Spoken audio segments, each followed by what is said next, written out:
pozdravljeni vsi, ki karierne zgodbe v organizaciji Kariernega centra Univerze na Primorskem spremljate preko YouTube kanala Univerze na Primorskem ali pa preko družbenega omrežja Facebook na profilni strani Kariernega centra in spletnega portala UPUDI. V veliko čast nam je, da lahko gostimo nekdanjo šefinjo Protokola Republike Slovenije in med drugim danes tudi predavateljico na Pedagoški fakulteti Univerze na Primorskem, gospod Ksenijo Benedeti. Pozdravljeni in dobrodošli pri nas. Dobar dan, hvala za povabilo. Zelo lepo ste to povedali. Najlepša hvala. Vsaka zgodba se začne z novim življenjem, rojstvom, vi ste rojena Koprčanka, kjer ste obiskovali tako osnovno kot srednjo šolo. Kakšni spomini vas vežejo na obdobje otroštva in kasneje mladostništva? Samo lepi spomini. To je bilo tako lepo obdobje mojega življenja. Jaz res imam srečo, da sem odraščala s takimi starši in v takem okolju, da je bilo tako lepo. Da se ne spomnim nobenega traumatičnega dogodka. Nobenega. Ste pa, če se ne motim, v srednji šoli bili tudi članica zasedbe Bela čokolada? Ja. To je bilo tudi zelo lepo obdobje. Jaz sem zelo hvaležna, da sem imela zdaj kar res lepo življenje, no? In to je bil en del tega življenja, ta naš band z mojim najboljšim prijateljem Andrejem Rušičem, z Aleksandrom Zadelom in Robertom Rakovim, skratka s fanti, ki so seveda potem tudi odrasli. Lepo smo se imeli, pa mislim, dobro glasbo smo delali pravzaprav. Kakšna zvrst ste igrali? Jaz ne vem, če bi kakšna nalepka prišla prava, ampak mogoče je bil to New Wave, mogoče, ali tudi ne, ampak vsega je bilo pomalo. Zagotovo hranite lep spomin na tem obdobju. Ste se pa kasneje odločili za nadaljevanje izobraževanja poti in sicer ste izbrali študij muzikologije na Filozofski fakulteti Univerze v Ljubljani. Zakaj ta odločitev za študij muzikologije? Veste kaj, takrat v gimnaziji sem jaz delala vse. Jaz sem pisala malo pesmi, igrala sem klavir, skladala sem neke skladbe, ampak vse je šlo v to zvrst umetnosti, oziroma kot ta nekako muk. In potem se je bilo treba odločiti. Jaz sem sicer na začetku pisala tudi primerjalno književnost in še muzikologijo, potem sem zelo hitro to opustila, ker tam nekako ni dišalo preveč. Nisem pa hotela iti prav na akademijo, ker tam bi bil pa res tak drill. Jaz sem hotela v bistvu to glasbo spoznati širše, ne igrati inštrument, ampak glasbo spoznavati globje in širše. In to se tam na muzikologiji seveda zgodi. In ste dobili pričakovano od študija? Ja, in še več, ker profesori tam so sijajni, so še zdaj sijajni, kateri mislim, da so še zdaj tam. In bilo je zelo v redu, ker nas je bilo zelo malo. Mislim, da se nas je upisalo okrog 10, oziroma 10 nas je naredilo sprejemne izpite in potem, mislim, da so diplomirali samo 2 na koncu od teh 10, ampak smo bili sopotniki, no, in ta leta in je bilo res lepo doživeti. Vas je pa pot ponovno po študiju pripeljala nazaj na Primorsko in sicer ste začeli službo v auditoriju Portorož. Za kakšno področje dela je šlo? Organizator kulturnih prireditev. Ampak to se je zgodilo tako, da ko sem jaz že pripravila diplomo in sem imela toliko do diplome, v bistvu me je takrat Franči Buha, direktor za auditorije, povabila, da pridem v auditorij Portorož. In to zato, ker so takrat pripravljali 300-letnico vrsto Josefa Tartinija in so nekako iskali neko muzikologinjo, srečala mojega profesorja in ga vprašala, če pozna kakšno punco ali fanta, ki bi prišel v to delati. In rekel, tukaj je, ravno kar bi diplomirala v Zemljeju. In je šlo tako diploma, čez en teden pripravništvo v auditoriju. Torej, nekak idealno, si vsak študent zamišlja. Po 7 letih pa ste šli novim izzivom naproti v Metropol Group, kjer ste postala vodja protokola. Kaj se pravzaprav v vas prebudila ta želja poznanjost protokola? To je bilo kar tako nekako slučajno. Ni mene to tako zelo zanimalo. Mene je vedno zanimala kultura in je še danes. Ampak tako nekako me je življenje zapeljalo, da sem šla v te vode iz auditorija in bilo je tudi nekaj tehnik razlogov.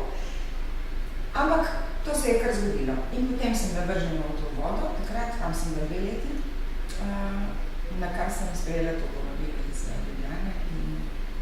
To se zgodilo leta 2000, ko so vas imenovali. Kakšni pa so bili občutki ob imenovanju? Ste to pričakovali, si že prej želeli? Ne, kje pa. Ne, jaz če iskreno povem, niti vedela nisem točno, kaj se spuščam. Nisem vedela. Ko sem dobila to povabilo, sem šla najprej pogledala, čakaj, kaj je zdaj vse to, sodi v ta resor, ampak potem sem se hitro znašla, moram reči, da sem naredila domačo nalogo tehtno. Zelo sem se pripravljala na to delo in tudi prvo leto v tej službi moram reči, da sem vsako stvar res temeljito premislila in zvadila. Ko so bili ceremoniali, je bilo treba poznati vsak korak, skoraj koliko gledališče. Se moj mož pravi, da protokol je zarežiran teatr v bistvu na nek način. Ne, kar to bi bilo. Kje ste pa pridobivali vse to znanje na protokolu? Ste se potem še šolali, ni bila samo muzikologija? Nekje pa. Mislim, muzikologija tej dosti nima s tem. Ampak v protokolu so zaposleni različni profili sodelavcev. Tako da šole prav za tako stvar ni v Sloveniji. In jaz sem se šolala sproti. Veliko stvari sem spoznala seveda že prej. Tudi v auditoriju in potem v metropolu. Ker v bistvu danes je protokol dobra organizacija. Zelo, kako bi rekla, pripravno je, da poznaš seveda ta pravila, ampak gre za dobro organizacijo. To je danes v bistvu protokol. In v času vašega šefovanja se je bilo kar nekaj zgodovinskih dogodkov.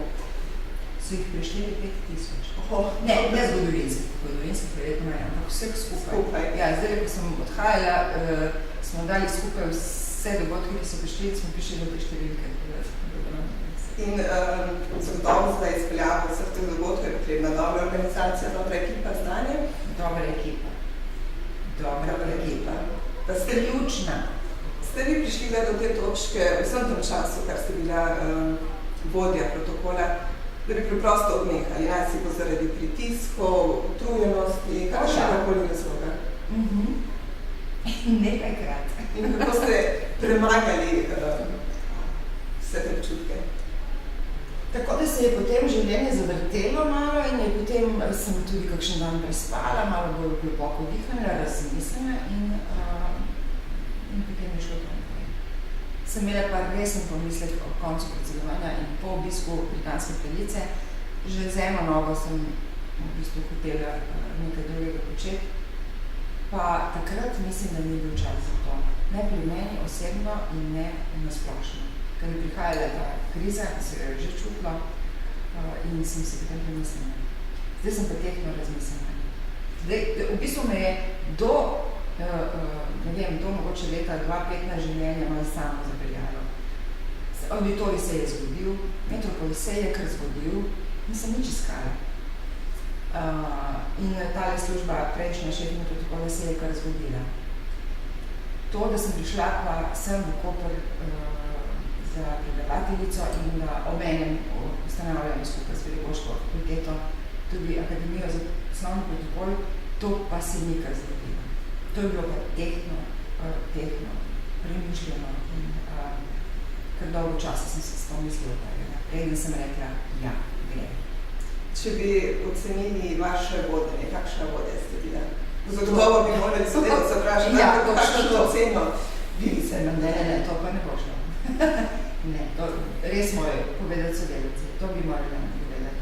Jaz sem se trudila biti fair do vseh, zelo sem se borila za svoje sodelavce, trudila sem jim vedno iti na roko. To vam bojo gotovo rekli, da kadarkoli so kaj potrebovali, tudi zasebno, če so imeli težave, to meni prišlo gladko. Obenem sem bila zahtevljena. Zame je bilo pomembno, da je bilo delo opravljeno. Ne zdaj ure, štampanje, ne vem kaj. Da je delo profesionalno opravljeno. Ker nekateri so rabi za to. Za isto stvar pol ure, drugi 4 ure. Pač smo ljudje različni, ne? Ampak zame je bilo pomembno, da si ti dal vse od sebe, da je bilo delo narejeno. Pa se nam zdi pomembno, da tudi vodje ne glede na velikost organizacije podjetja, kakorkoli se posvetijo vsakemu posamezniku službi. Odvisno, kakšen je kolektiv. Jaz sem to nekako naredila, ker nas je bilo samo 28. In bo to nekako gre. Če je kolektiv večji, bo to težko, ampak vedno v vseh organizacijah, vseh javnih, gospodarskih so ključni ljudje. In to se nekateri ne zavedajo. So ključni ljudje. Če se bodo ljudje, sodelavci dobro počutili, bodo tudi boljše delali. To je jasno. In če bodo primerno plačani. Pa se nam zdi pomembno, da vodje poznajo protokol osnove protokola, če tako tako reče. Odvisno na katerem mestu so, ne? Ker v bistvu kulture različnih organizacij in podjetij so lahko zelo različne. Ali pa če ste vi IT-ovci, to je ena zgodba, če ste vi bančniki, je druga zgodba. Ne? Pa odvisno v kakšnem podjetju, pa v velikem podjetju, pa ali imate odnose oziroma stike s tujino z njimi. To je različno. Večina podjetij, kar ima stike s tujino, ne? Odvisno. Ampak, veste, kaj sem ravno včeraj na predavanju rekla? Ko je ena študentka zelo dobro vprašala, zakaj je to vse treba? Zakaj je treba znati jesti prav, recimo? Ne? Zakaj je treba vedeti, kaj pomeni terapija? Zakaj? Pravila so tukaj zato, da nam pomagajo. Ne? Da nam pomagajo. Ampak zelo dobro je, da ljudje poznajo. Ni pa nujno, da vse upoštevajo. Nisi treba oblačiti v nekaj skravato, če nisi v takem okolju, ali na takem mestu. Ampak to znanje, mislim, da je potrebno. Ker potem je pa ena druga študentka rekla. Je rekla, druga študentka, ne odgovorila, veš, kaj se je zadnjič zgodilo? Ena moja prijateljica me je klicala vsa objokanja. Do tega trenutka njo ni zanimal protokol, ne pravila, niti slučajno. Potem se je znašla v momentu, ko je bilo treba to znati in je bilo tako zelo nerodno, ker tega osnovnih stvari ni znala. In je jokala začer, ker ni imela tega znanja. Do tega trenutka pač. Tako da jaz mislim, da znanje je vsekakor koristno. In to znanje pride prav. Gre pa tukaj za spoštovanje, veste, pravili. In če človek nosi v sebi neko spoštovanje do drugih ljudi, predvsem do drugih ljudi, pa bom rekla, predvsem do tistih, ki so nižje po rangu, skoraj bolj kot do tistih, ki so više. Če nosiš ti to v sebi, ti je s temi pravili zelo lepo. Mislim, zato, ker so del tebi. Če si pa ti arroganten, vzvišen, ti ne pomaga ena tona pravil, ker jih nikoli ne boš mogel v svoje življenje peljati zaradi svojega značaja. Ampak zagotovo večina državnih inštitucij bi lahko imela službo, kjer bi vsaj nekdo zaposlen pogledal protokol. Tudi univerza, kar nekaj dogodkov skozi leto, kjer je potreben protokol. Ja, se sem rekla, koristna so ta znanja. In zanimivo je, da jaz predavam že 18 let o tem, ne, da po mojih predavanjih pridejo k meni slušatelji in rečejo, veste kaj, vas bi moral nujno slišati moj šef. In ponovadi je tako, da pridejo ta predavanja poslušati ali berejo o teh pravilih ljudje, ki že malček vedo, ne. Tisti, ki bi pa mogoče morali kaj vedeti, ne, tisti pa si včasih mislijo, da je to brez veze, da je to nepomembno, ne, nekaj se pa zgodi, da se recimo oblečejo tako, kot ni pisalo na vabilu, ali pa nekaj po svoje skombinirajo in se zelo usmešajo, ne, naprimer. Tako da, vsak najprej se po svoje. Pa zagotovo dober vodnik o prepoznavanju protokola, tudi vaša knjiga, ki ste napisali leta 2008, Protokol simfonija forme, in drugi ponatis je bil aprila 2009. To je bila hitro razprodana. Ja, tako je bila razprodana. Moram vam povedati, da veliko boljše so kolumne v Primorskih novicah. Ker tam v bistvu govorim o pravilih na tak humoren način, na tak neobvezujoč in zelo življenjski način. Meni je v bistvu ta stil teh kolumn veliko bliže mojemu značaju kot ta knjiga. Ta knjiga je taka šolska, lepa, urejena. Tle je pa še kakšna kapljica popra ali pa soli. Tako da bolj priporočam ljudem, da berejo te kolumne. Kakšna pa ta govorna knjiga, ki je? Govorna knjiga je prebrana knjiga. Aha, dobro se znana imena sem sledila, ne? Ja, začela sem doma, pri mojem soprogu Orisu, pa pri sinu Sebastianu, pri njegovi punci Adina, in potem sem povabila še nekatere druge zelo različne ljudi z različnih področij. Kje pa je dosegljiva? Na aplikaciji Audibook, ne Audiobook, Audibook. Na tej aplikaciji jo najdete in se tam nekaj ni veliko denarja za plačati, ampak lahko potem, mislim, do 14 dni preposlušate. Je pa to 17 ur poslušanja, ker knjiga je zajeta. Kot so že omenili, ste od letošnjega oktobra sodelavka na Univerzi na Primorskem, predavateljica na Pedagoški fakulteti. Kakšni so prvi občutki dela študenti? Sijajni. Samo punce so. Se prijavili nekaj, to je izbirni predmet, ampak nekatere so res zelo prodobne. Mene to hrani. Jaz dajem, veliko dajem na predavanje. Se tudi pripravljam za prvo leto je sploh teže, ne zadnjič. Se dekanja nasmejala, ker sem rekla 10 ur, sem se pripravljala na 10 ur. Ja, 10 ur, ker jaz že imam snov, ampak to ne bi treba razmisliti in se preusmeriti. Tako da vsega, česar se lotim temeljito in tudi tega sem se.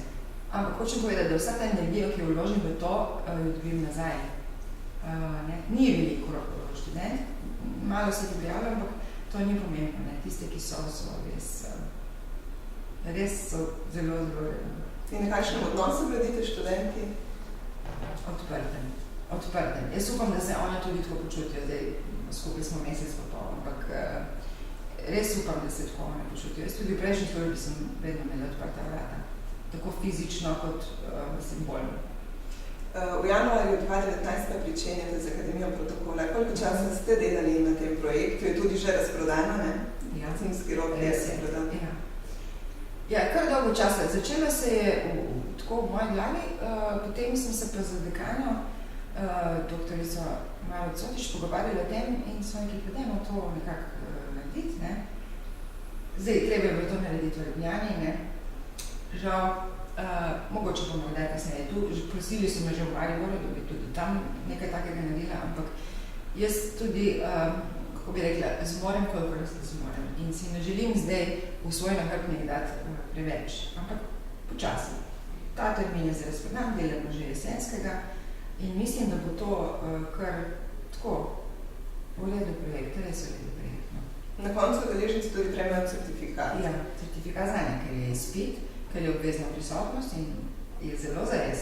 Torej bo tudi strogo, ne bo kar tako. Ne, kar tako. Da se bo enostavno narediti. Tudi tukaj ne bo kar tako. Jaz sem fajn, ampak sem zahtevna. Tudi zelo zahtevna. Ja. Kakšna pa je Ksenija drugače od Ksenije v življenju? Vidimo vas vedno elegantno, urejeno. Jaz sem tudi v kavbikah pa v snenih jaknah leteno. Mislim, sem tudi bolj razpuščena sploh poleti, ne? Ampak obleci se je treba pač priložnost primerno, to jaz nekako znam. Zasebno imam rada mir. Mir, filme, knjige, gledališče, filme, sem filmofil. Rada imam svoje bližnje in čas z njimi in to je Boris in moji starši. Pa Borisova sinova in vnuka in to je to. Nekaj pest prijateljev, no, to jih tudi ne smem ne omeniti, ker so mi strašno dragi. In to je ta moj svet. Mir, narava. Koliko pa vam pravzaprav ostane časa za mir in bližnje? Ampak mi. Zdaj bolj veselo, ne? Bolj tudi zato, ker sem se v bistvu rešila nekega bremena iz tiste prejšnje službe, ki je bilo kar težko, ker je trajalo ves čas. Tudi tu je odgovornost. Velika odgovornost. Kako se znanje prenese na študente. Ampak v prejšnji službi je bil pa to neprestan pritisk. Skozi, ima pa ali bo, pa kdo kliče, skozi so bile te motnje. Nisem največ to želela. In sem si tudi želela nekaj drugega imeti prav ven iz tega okolja ven. Če bi izbrali eno stvar, na katero ste najbolj ponosni, na katero doseže? Zdaj ne boste verjeli. Ja. V bistvu sem najbolj ponosna na razstavo telefonskih fotografij. Mislim, da sem jo imela skupaj še s 3 avtorji lani, torej ideja je nastala v moji glavi in povabila sem Adla Kumarja, skladatelja, Jakova Brgarja, kiparja in Matejo Bivnik, ki je sicer kiparnika od Adla Kumarja, tudi zelo lepe fotografije deli s telefonom. Šla sem do galeristke gospe Barbara Čeferin in sem rekla, a ne bi mi naredili nekaj za dobrodelne namene. To je bil moj cilj. Dajmo mi to, ko so lušne fotografije, dajmo mi to, ko pa naredimo aukcijo in pol je ona imela še svoje ideje, smo to speljali. Skratka, s prodajo teh fotografij se je zbralo 6.000 evrov, ki ni ne vem kakšen denar, oziroma to je relativno zdaj, ki smo ga mi podarili potem porodnišnici Ljubljane. In na to, bolj kot na vse te moje obiske, to sem prav razmišljala zadnjič. Takrat se mi je zdelo, pa to je pa res wow. To je pa res to, ja. Imate v planu še več dobrodelnih dogodkov? Pred enim tednom sem srečala Barbara Čeferin in sem rekla, bomo še enkrat naredili, rekla ja. Tako da bo hodili. Super, čestitke. Morda še za konec, če bi vi prevrteli čas nazaj, bi se zbrali isto pot. Če bi, pa ta čebula, pa to, druga, to. Ne razmišljam o tem. Ok, tak je bila. Bila je uspešna, kako? Da bi bila zato uspešna, da je tudi težka. Ja, pa ne vem, če bi kaj drugače naredila. Tako pač je. V redu življenje sem imela, jaz sem hvaležna za to, da sem imela tako življenje. Upam, da bom imela še naprej. Da vam bo naklonilo. To vam želimo tudi mi. Spoznali smo delček vaše zgodbe, upam, da bomo imeli priložnost še kdaj poklepetati. Res vam najlepše zahvaljujem za vaš čas, prav tako vam, ki nas spremljate in nas videnje do naslednjič. Mislim.